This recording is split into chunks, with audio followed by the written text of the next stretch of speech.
Masiglang pagbati sa inyo mga bata. Nandito na naman si Teacher Angie para sa mga bagong kaalaman na inyong matututunan.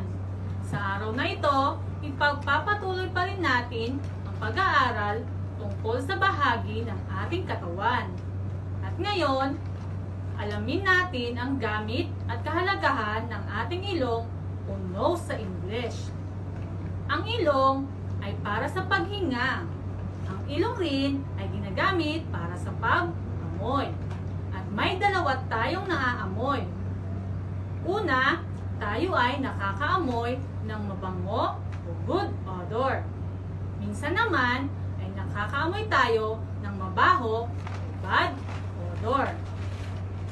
Ang good odor o mabango ay mabuti sa ating ilong. Ang bad odor naman ay maaaring magbigay sa atin ng sakit.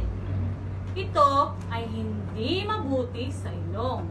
Kaya kung nakakaamoy ng mabaho, agad takpan ang ilong at lumayo kaagad. Alamin natin ang mga good odor o mga bagay na mabango. Fried chicken. Pabango o perfume. Bulaklak o flower. Sabon o soap. Ang paborito ko ay pizza. Ngayon naman, ating alamin ang mga bad odors o mabahong bagay. Batang hindi naliligo. Patay na daga. Maruming ilog. Basurahan. At maruming medyas at sapatos. Ngayon, nalaman ninyo na ang good at ang bad odor. Ngayon naman, ipapakita ko ang mga larawan. Turo ninyo kung ito ay happy face, kung ito ay good odor o mabango. At sad face naman, kung ito ay bad odor o mabaho. Handa na ba kayo?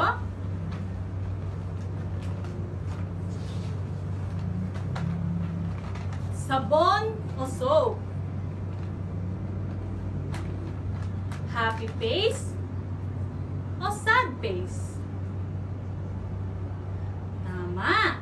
Yan ay happy face dahil siya ay mabango. Maruming medyas. Sad face o happy face? Tama!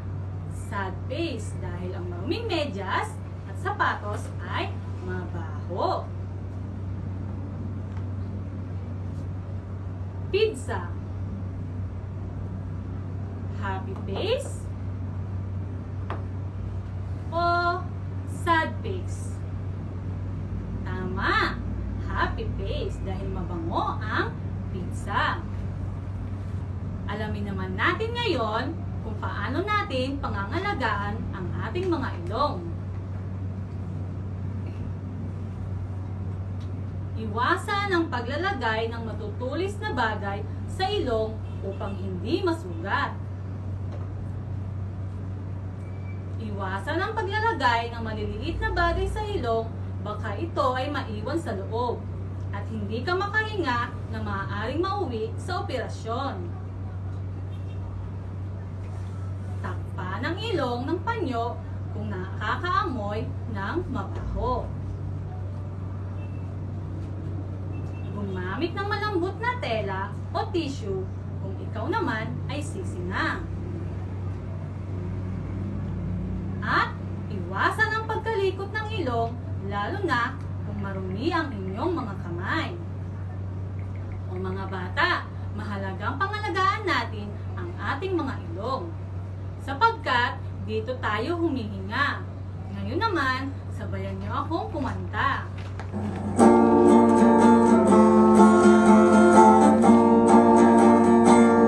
Ako ay may ilong gamit sa paghinga, kahit minsan pag-amoy ng good odor, bad odor. Ako'y may tanging hiling, galing kasa'y pagyamanin, upang sa iwang hangin ay aming panglalapit. Ako ay may ilong gamit sa paghinga, gamit din sa pag-amoy ng good odor, bad odor. Ako'y may tanging hiling, galing kasa'y pagyamanin, upang sa iwang hangin ay aming panglalapit. Magaling mga bata! Lagi nating tatandaan ang ating pinag-aralan tungkol sa pangangalaga ng ating ilong.